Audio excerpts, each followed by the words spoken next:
Welcome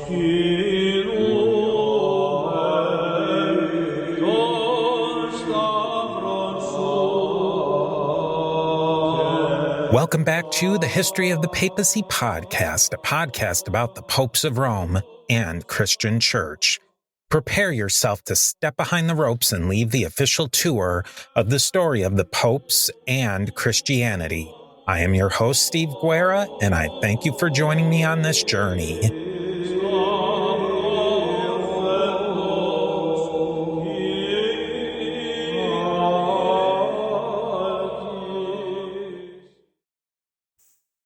Episode 3.31, Speculations, Part 2. In my final episodes, Steve Guerra of the History of the Papacy podcast and I are mulling alternative histories of earliest Christianity. We are working through a collection of divergence points from our timeline and wondering what might have happened. We presented our first two scenarios in part 1 of this series. This time, we look at 3 new and independent scenarios. First, what if Christian missionaries had never preached to the pagans? Second, what may have happened if Christian missionaries had ignored the Roman Empire and proselytized in Parthia instead? Third, what would have become of Christianity if the Jewish revolts had never occurred and the temple stood to the end of the empire? Hope you enjoy our musings. Okay, Steve, let's tackle the third scenario. Set when Paul was active. But let's say there is no Paul. There are no missionaries. There is no mission to the Gentiles. This comes back to what we were saying earlier. It basically, Christianity just remains a sect of Judaism.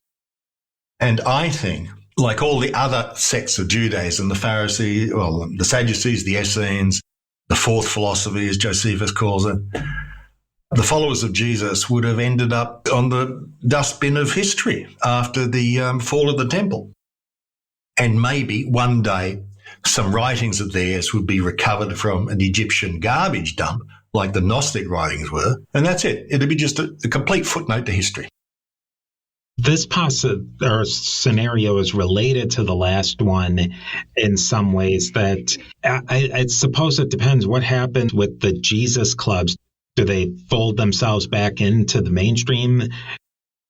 Is there no mainstream of Judaism after? Because that's kind of a what if scenario. Is after the destruction of the Second Temple, the non-Christian Second Temple Jews, they don't know what to do, and the Sadducees eventually fall away, and it's the proto-rabbinical Jews wind up being the winners. But there's nothing written in stone that is how things necessarily had to happen. I mean, we do not know why the Sadducees and the Essenes, etc., disappeared. We have no idea why. The rabbis are certainly silent on the issue. So we don't know why these different groups that Josephus talks about actually disappeared. Traditionally, the rabbis are seen as evolving out of the Pharisees, but the rabbinical works themselves are fairly silent on the matter. They do talk about the Pharisees, but usually only to depict them as fairly fussy exponents of the law. And they talk about the Sadducees, who they don't like. The Sadducees are definitely our opponents. We don't really know what happened to the sects. And as far as I know, the rabbis never mentioned the Essenes, or they do mention the Boethusians, whoever the heck they were. I think it's fairly clear. If there had been no mission to the Gentiles, we would probably have never heard of Christianity. Yeah, it's either the point of departure for that would probably have definitely have been the first Jewish revolt and the destruction of the temple. And it would have been the toss-up is, do the Christians come out of it? The Jewish Christians, are they the mainstream that comes out of it? Or is it some sort of proto-rabbinical Judaism? Is it the Sadducees? Who knows, really? And like you said, it's all a lot of conjecture. We say, the Essenes were the Dead Sea Scrolls sect, but they don't really know that for sure. They don't know who the Sadducees were exactly. They don't know who the Zealots were. It was just Josephus said these things, and the Gospels mention some of these things, and it's extrapolated that, oh, okay, that probably is the people who it's referring to, but it's definitely not set in stone.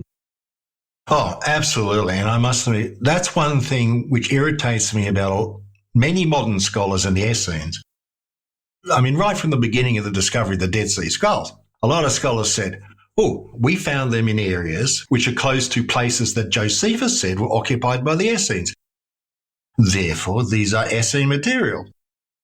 And it was only about like 30 years after the Dead Sea Scrolls were dug up that people started saying, yeah, not sure about this Essene connection. Maybe someone just put them there, right? So that's my pet peeve with some scholars. I did a lecture series by Rabbi Lawrence Schiffman, and from what I understand, he's one of the top Dead Sea Scroll scholars, and he talked a bit about that. And he never uses the Essenes, he calls them the Dead Sea sect. Oh, okay. Because there is no definitive connection. Okay, so he's using Dead Sea sect simply to mean the people who put these documents here. Yeah, because they were their own thing for sure. More extreme in a lot of ways. Steve here. We are a member of the Parthenon Podcast Network, featuring great shows like James Early's Key Battles of American History podcast and many other great shows. Go over to parthenonpodcast.com to learn more. And here is a quick word from our sponsors. I think the whole Essene connection was pushed very hard by the first scholars to look at them. Was it Father Roland DeVoe just after they were discovered?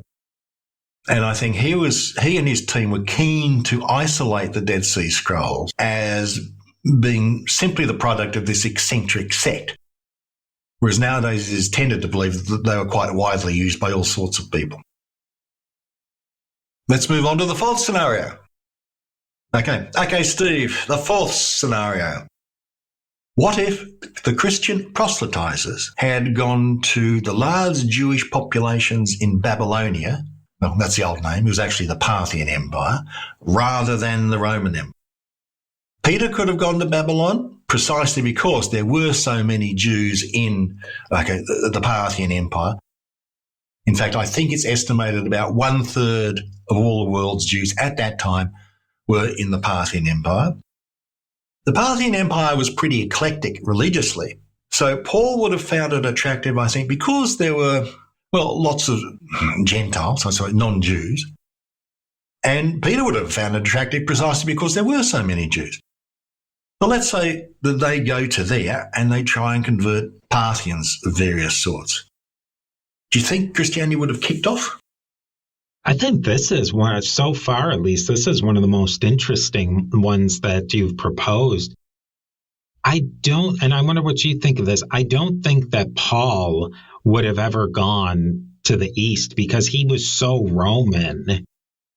Being Roman was as much of a part of his identity as he was more Jewish than, if I had to guess, how he perceived his own identity. But being Roman was huge part of his identity. I hadn't thought of that. You're absolutely right. He was very proud of being a Roman citizen. Even more, not just a member of the empire, but a citizen. Yeah, he wouldn't have gone to Parthia. So that maybe there's a Parthian Paul who could go in that direction, which there could have been. It was a border region there. We're fairly confident there was a lot of Jewish communication between the Roman Empire Jews and the Parthian Jews. It was a little bit of an arduous journey, but the Mishnah itself mentions several famous rabbis who were born in Parthia and then moved to the empire. It may have been considered a long trip, but it was by no means rare. So, yeah, some Parthian guy could have come over. Now, okay, so let's say there is no Roman Paul. There's only proselytizing in Parthia. Would Christianity have kicked off at all, or would it, I don't know. I think that it could have, because it really did seep into Parthia. It was just a much slower process. And you think about it, that story about the Magi, one of the theories about the Magi is that they were Zoroastrian magicians. That was a priestly class that had been bopping around Judea, Bethlehem, southern Levant for some reason. So that's an interesting story to throw in there. Yes, it is. And it's just occurred to me, had the proselytizing been in Parthia, then these proto-Christians, or whatever you want to call them, would have avoided the 3 Roman Jewish wars completely. And the Parthians seem to have been quite religiously tolerant. They would not have been suppressed, but I wonder what would have happened when the Sassanids replaced the Parthians. The Sassanids were a lot less tolerant of plurality than the Parthians, and they strongly promoted Zoroastrianism. Do you know approximately what date the Sassanids took over, or the Sassanids? I can't think of the date that they came to town. I think it was around the time of the rise of Manichaeanism, around about 260. There was a couple of interesting things that I thought about is, so you have the stories of the Apostle Thomas going east. Christianity, there's no reason that it couldn't, the way that it spread through the Roman Empire from city to city, there's really no reason it couldn't have happened. And it maybe was happening. I mean, I don't know that we have the sources necessarily from Persia that we do from the Roman Empire, at least things that are readily accessible in English as to people who don't speak Persian, or to see those sources. And who knows what kind of sources just didn't get copied after the Muslims took over Persia. And then you think about Tatian, who wrote the Diatessaron.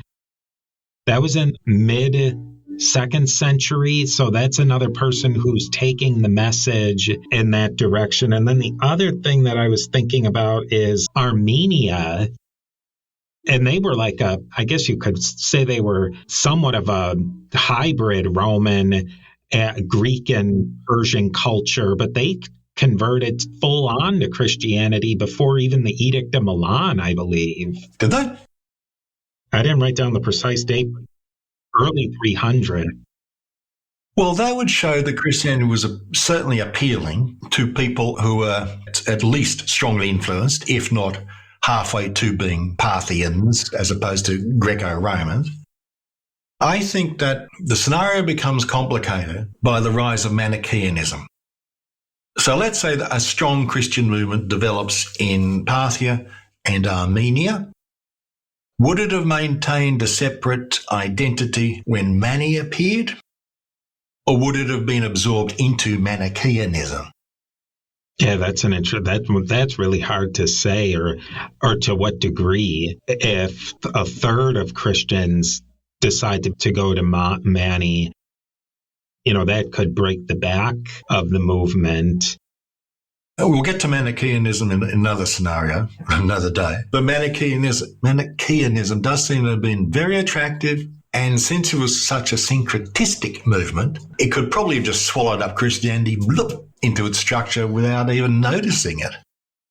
It worked well, too, with the Zoroastrian because it was so Gnostic and light and dark, where Christianity, at least mainstream Orthodox Christianity, really tried to veer away from Gnosticism, even though it had Gnostic tendencies. They really did do a lot to try and harmonize the spiritual and the material world, where Zoroastrianism was not into that and Manichaeanism wasn't into that. Do you think that Christianity could have survived as an independent entity? If Manichaeism had really taken off? Yeah. In the Roman Empire or in Persia? Just let's say the Romans never hear of Christianity. It just doesn't go, but it takes off in Parthia. I wonder if there would have been a big struggle, because what would the state have wanted to go to? And I think that that's so important back then. If the state wound up leaning towards one or the other, which they probably would have at some point, then I think that it would have crushed the one down to marginal status and raised the other one up to the full blooming of the religion, or the opposite would have happened. I'd agree with that. I think it could have depended on whatever ruler decided, I don't like that religion, let's get rid of it, but I'm rather keen on this one. They're my favourites, so let's make it the state religion party, or whatever you want to call it. I tend to think that had Christianity evolved strictly in the Parthian Empire, it would have eventually been either crushed or absorbed into Manichaeanism, which was itself destroyed by the Sassanids in favour of Zoroastrianism. Yeah, I think that this one ties into a different possibility for a different day, but I think so much of it is that the state stepping in and picking the winner and the loser. It would have been interesting to see if the state in Parthia and Persia, and then just that general area, depending on what dynasty is ruling, if they had either been schizophrenic on religion. One day one ruler is really in favor of Christianity, and then a son takes over who is really in favor of Zoroastrian, and they start crushing the other one. Does it send them into a tailspin? If they can't, or do they decide to have some sort of proto-freedom of conscience? And how does that affect their relations with the Romans? Does that weaken them, that the Romans see them as weak, and that causes more conflict between Persia and the West? Yeah. Well, another open-ended conclusion. No, I think we've done a great job of not having the big aha moment that people will expect. So if you go and read academic counterfactual history book and then you kind of get let down, I guess it's a world of possibilities. Oh, wait, do you have a moment? A great way to support the History of the Papacy podcast is by joining us on Patreon at patreon.com/history of the papacy. Your support on Patreon goes such a long way to help keep the History of the Papacy sustainable and on the air for a long time in the future. There are 4 tiers of support on Patreon: Antioch, Alexandria, Constantinople, and Rome. Each of these tiers represents one of the traditional patriarchates of early Christianity. There are many great benefits to you for supporting the show on Patreon. You will receive early and advertisement-free content, bonus episodes, monthly book drawings, and most importantly, you will be included on the History of the Papacy diptychs. In traditional Christianity, the diptychs are the lists of bishops commemorated in the order of their precedence. The sooner you sign up on Patreon, the higher you will be on the lists of the History of the Papacy patrons. Now, here's a brief message from our sponsors. Okay, Steve, let's move on to scenario 5, where round about the early 60s, so Paul, say, and Peter are dead. What would have happened if the Jewish state had reached a concordat with Rome? There was no great revolt in 66. Temple was never destroyed. And let's extend it and say that this concordat went on to the end of the Roman Empire, possibly. Now, Rome could have, for example, imposed a new native dynasty to rule, or perhaps the temple establishment could have established a complete little theocracy, semi-independent of Rome, and enforced a quiescent state. We know this was a distinct possibility because it had happened. The Herodians had ruled most of Judea for a century. It's just rather unfortunate that the sons, Herod Archelaus, he got the lion's share, and he proved to be the most incompetent of all of Herod's sons. And the Romans got rid of him after 10 years and then installed a succession of really very mediocre Roman bureaucrats. And I suppose they were mediocre because, well, who the hell wants to be in charge of Judea? I'd really like to run Syria, big rich province to the north, or even more juicy, Egypt to the south. Instead, I'm stuck here in this dust bowl. And the Romans basically, they just didn't seem to care. And Josephus pretty much tells us that all these bureaucrats were either just malignant or indifferent. So let's say the Romans never get around to taking over Judea. They put in a dynasty, and through some miracle of dynastic luck, the kings of this little area are actually pretty good. Okay, there's going to be the odd idiot every generation or two, but they keep a lid on things. So the temple is never destroyed. And I'm wondering what the effects of that would have been. You get to the point that this is probably the most unlikely of situations, just because they were such a rowdy lot in Judea that's just always causing problems. And they were all so factional. So even if you made one faction happy, that was likely to make the other faction really unhappy. But let's say that by some miracle they do clamp it down and make everybody happy. I think that it would really put a strain most likely on the Christian clubs, I would think, just because all the predictions was that the temple was going to get destroyed, apocalypticism, and it's hard to keep that apocalyptic fervor going when things are going pretty well. I mean, the destruction of the temple would have appeared, I'm sure, to many Christians as like the pre-apocalypse, or, oh my goodness, the world is actually about to end. Look at the disasters that have befallen us. But if that hadn't happened and everything's just, well, you said that Jesus was coming soon and it's been, 300 years, nothing's happened. Temple's still there, temple establishment's still there. It seems to me that I think in the first instance, I cannot see rabbinic Judaism evolving. There was just no need for it. If the temple was still there and you've got all the priests and you've got everything, you don't need this really strange intellectual U-turn into making the Mishnah and the Talmud. And I think another thing that would have happened is that the Enochite apocalyptic literature would have survived and still been known to quite a lot of people. As we know from the Dead Sea Scrolls, it would never have been suppressed. It would have been still a major current in one of the many factions, as you say, of Judaism. So I think maybe one possibility is that mainstream Judaism might have moved to become a bit more apocalyptic under the influence of this literature, and may have evolved to look a little bit like modern Christianity, maybe. On the other hand, the Christians might have moved to do whatever the opposite of whatever the intellectual elites of Judaism were doing. So if, for example, Jewish intellectuals began to embrace Enochite apocalypticism, maybe the Christians would have become more amenable to, say, Gnostic cosmologies. And maybe Christianity would have evolved into some polytheistic sort of religion. I think that the synagogue system may have changed because they still would have needed those, because for the most part, it would just be like Islam to this day.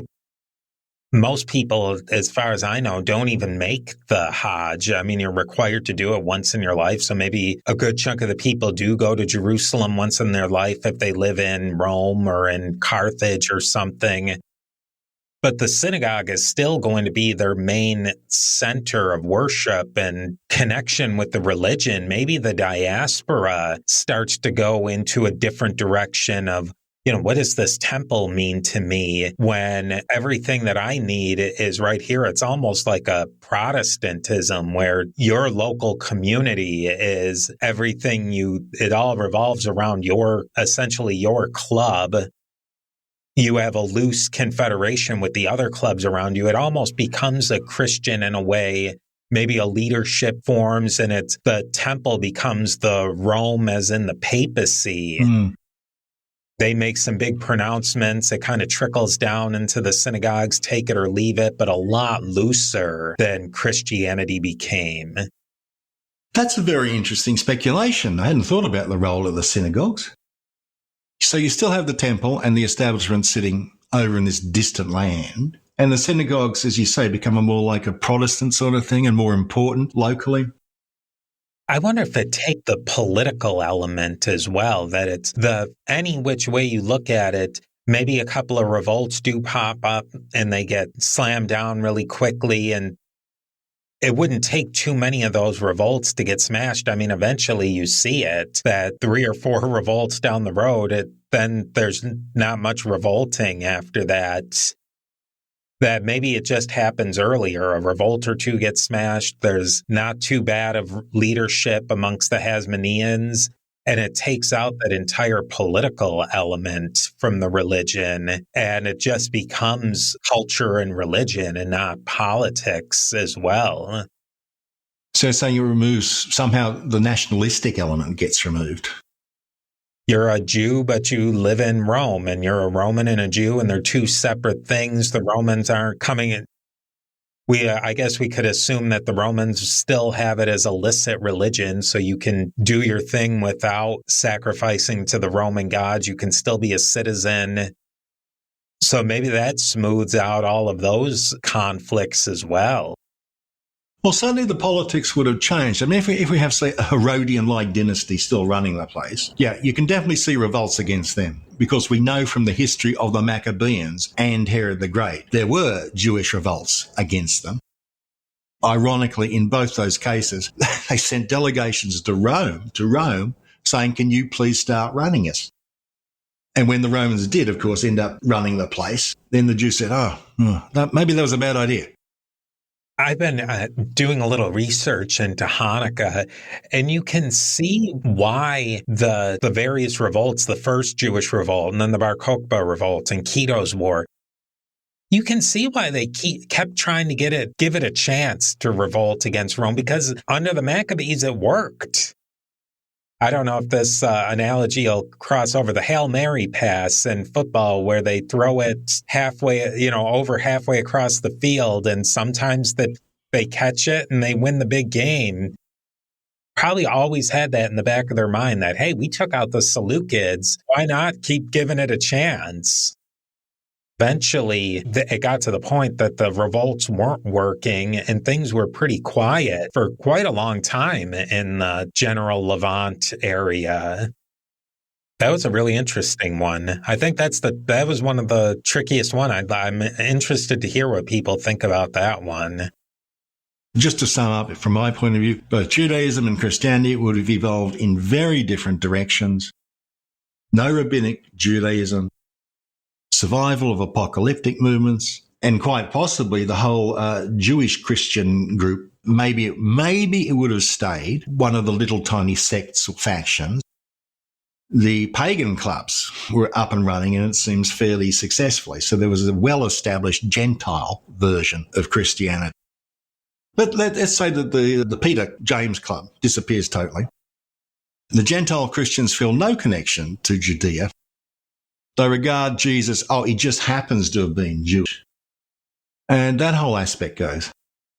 It makes me think, I was thinking of this as the flight to Pella. That was during the first revolt, a bunch of the Jewish Christians, the Ebionites or whatever, the James Club essentially, left Jerusalem ahead of the actual destruction of Jerusalem and went to the city of Pella, which was in the Greek area. There was already a Jewish Christian group living in that city, Pella, which I don't know offhand how far. None of those places were that far, a couple of days' journey from Jerusalem. And the archaeology that they're doing now shows that they're very likely this did happen, even though it was reported by, I want to say, Eusebius of Caesarea, and then another person who I'm blanking on his name right now. Eusebius is always a good guess.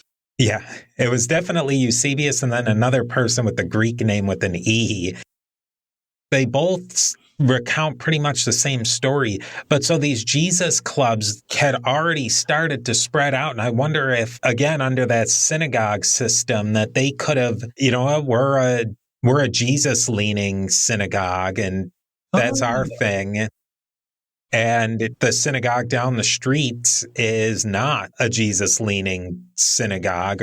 And then the one might be that, oh, Jesus is a prophet, but he's not the Messiah. One synagogue has Jesus is our man. Are you guys down the road? Enoch? No. Yes, it does sound very Protestant, doesn't it? Presbyterians versus Methodists and all that. And nobody has a huge problem because you don't really have to interact with the others. Maybe the Sanhedrin comes down with the big pronouncement and you take it or leave it. That is definitely a head scratcher.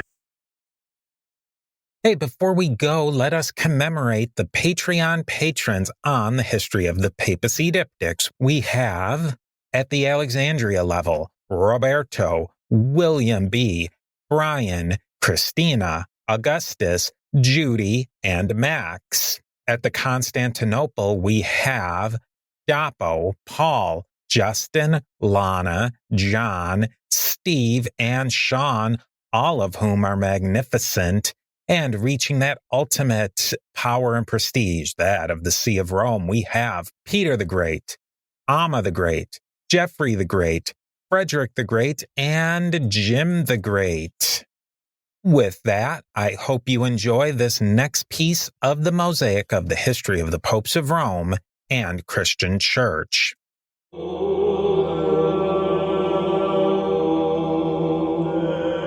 Deus, Deus.